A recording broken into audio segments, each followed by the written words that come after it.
Whether you're 18, 80, or anything in between, if you have a good idea and make smart decisions, you can make millions, and you can do it fast. The proof is all around us in the young and the rich. Tonight, we'll show you what they're doing and doing fast to make those millions so you can do it too. Take Ryan Blair. He's founded 6 successful companies, and he's only 30 years old. He's going to show you how to stop overthinking and start making millions fast. And then there's Ivanka Trump. Don't make the mistake of seeing her as born into privilege. She's got the instinct for making money, and she's going to open your eyes to winning in business and making millions fast. Let the young and the rich teach you to make money fast. I'm Donny Deutsch, and that's tonight's big idea. I couldn't shoot a jump shot, I couldn't sing, I couldn't act, I couldn't dance, so about the only way that I was going to become rich was if I started my own company. I'm Ryan Blair, and I'm a serial entrepreneur. I've started 6 multi-million-dollar companies by the time I was 30 years old. 24/7 Tech, multi-million-dollar business. Sky Pipeline, $25 million business. PathConnect.com, soon to be $1 billion business. ViSalus Sciences, $100 million company.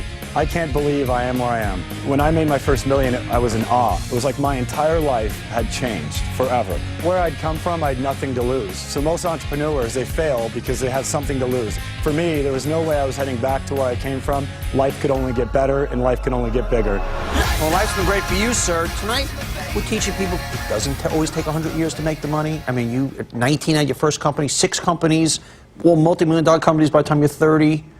How'd you figure it out? Where did this drive come from? Well, first there's a misconception here. It's been 10 years of, 17 hours a day, 7 days a week. No shortcuts. So career-wise, I've probably done more work than most people that are 50, 60 years old. So there is no shortcut. Now, I'm lucky that I had the right mentorship, people to teach me things that, that you can't just find in business school. But growing up, you had anything but mentorship. No. Take me to life as a kid. Your story is a rough one. Yeah, I was raised by a single mother.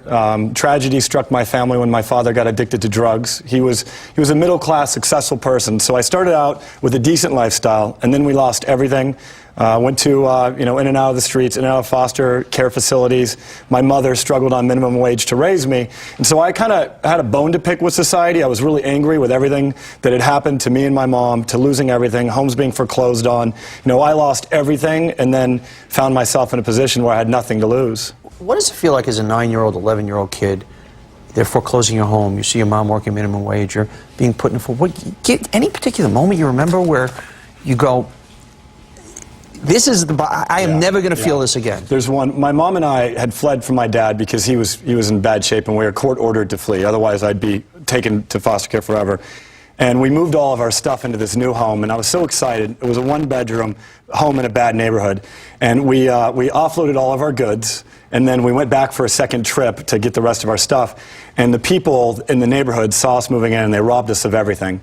And when I walked into the home and saw that my prized possessions, everything that I had as a kid that I loved and adored, was taken from me, clothing, everything. I mean, I had nothing. And we called the police, and the police showed up, and they said, Ryan, you don't want to report this crime, because those people in the park will know you reported it, and they'll come back for vengeance. That was when I knew I was in a whole new world. How old were you at this point? I was about 13. I was about 13. When I saw the look on the police officer's face, and he said, I really feel bad for this kid, that was when I understood that it was different, that what I had was a lot worse than what a lot of other people had. And how about your dad on drugs? Any moment you remember where you see your dad just falling apart? Yeah, I remember a moment when he accused me of tapping the phones for the government. So he'd become paranoid schizophrenic because he had such an obsessive, situation with drugs that he accused me of tapping the phones, working with the government, and being some form of an agent or something like that. And that's when I knew I had to leave, I had to flee. So how does a kid who's 13 heading to foster homes, nothing a penny in the world, mom on minimum wage, how does a guy like that give us the secrets to, by 19 starting his own business, by 30 having 6 multi-million-dollar businesses? How the hell did you do it? For one, I had to grow up very fast, right? So at 13 years old, I kind of had to be an adult. I had to fend for myself, and I had to take care of me first. So I became, a person who took care of myself first and foremost from a survival standpoint. So I kind of built these instincts, not realizing it. They were very suitable to entrepreneurship because... Which ones? What are those? Well, really not being afraid, right? So in contrast to where I'd come from, where I was going was only going to get better. So I was never going to go back to the bad neighborhood. I was never going to go back to a 1-bedroom four-bedroom shack in the middle of a, gang-ridden territory. I'd never go back there. So starting a business was real easy. It was risky, though. I left a job, a career, where I was making close to $100,000 a year. I was 19 years old, and I said, I'm going to risk everything. How will you, take me to that math. Once again, you're a kid in the ghetto, you're a kid with nothing, you're foster homes. How do you make $100,000 a year at 19 years old? It's an interesting story. I was in youth camp, and I found, in preparation for coming on the show here, I found a letter that I wrote to my mom in camp saying, I'm going to do better, I'm going to get my life, I'm going to make you proud one day. And today, I started playing with computers, and I really think I want to do something in the industry or in the field of computers. It wasn't that quite articulate, but I have that letter, that moment. I didn't realize it at the time. I didn't even realize it. I was about 14 years old. I was in camp for over a month, and I remember I really was fascinated by computers. And at the time, if you recall, in the .com 1.0 era, anyone who had skills with regard to computers, there were talent that was high in demand, and we were making absurd amounts of money. So I would get,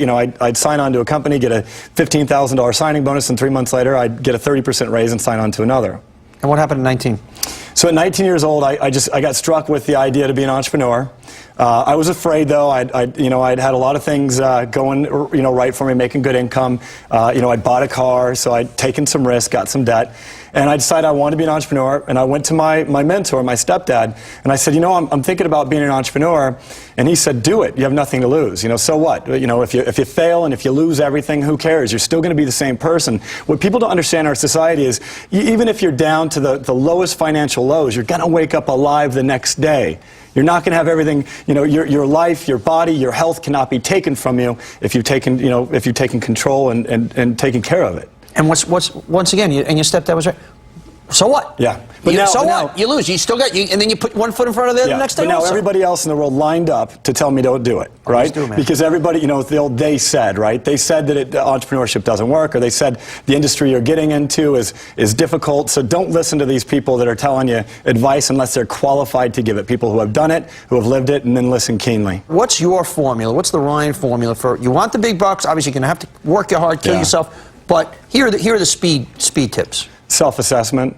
So know where you're weak. Surround yourself with people that are going to strengthen your weaknesses. I mean, I've got the best staff in the world. So my companies are so successful is because of the management team that we've assembled and the been able to fill the gaps on so that I could really power on my strengths and work on my strengths. So surround yourself with the right people. And as an entrepreneur, now that we have some capital, I can afford to hire these great minds. Prior to that, what I did is I gave them equity in my businesses and I got them to sit on my board. People like yourself, I'd ask, join me on my board, teach me how to become a successful entrepreneur, tell me what I need to know.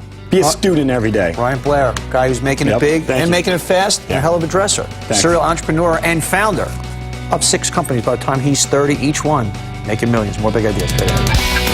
Next, some people just weren't made to punch a time clock.